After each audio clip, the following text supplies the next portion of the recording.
Hello everyone, in today's video we are looking into a really interesting part of the ancient Indian history, the Buddhist Councils.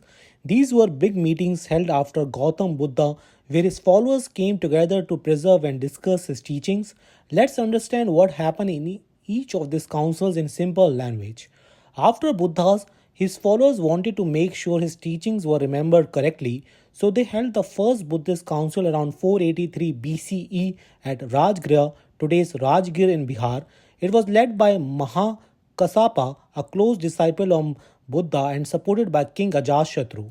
In the meeting, Anand, who was Buddha's cousin, recited all the sermons or Sutta Pitaka, and Upali recited the rules of monks called the Vinaya Pitaka. This was the first time Buddha's words were officially collected and organized into text. About 100 years later came the second Buddhist council held at Vaishali around 383 BCE under King Kalashoka. This meeting happened because some monks started following new practices that others thought were against the original rules. There were disagreement over 10 points of discipline, things like storing salt or handling money.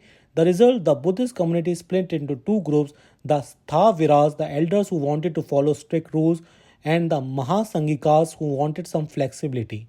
This was the first big division in the Buddhism. The third Buddhist council took place at Patliputra, modern Patna, during the rule of Emperor Ashoka around 250 BCE. After Ashoka converted to Buddhism, he wanted to clean up the community because some people were spreading false teachings.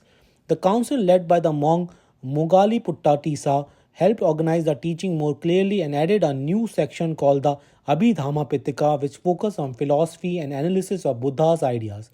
After this council, Ashoka sent missionaries across Asia, which helped Buddhism spread widely outside India.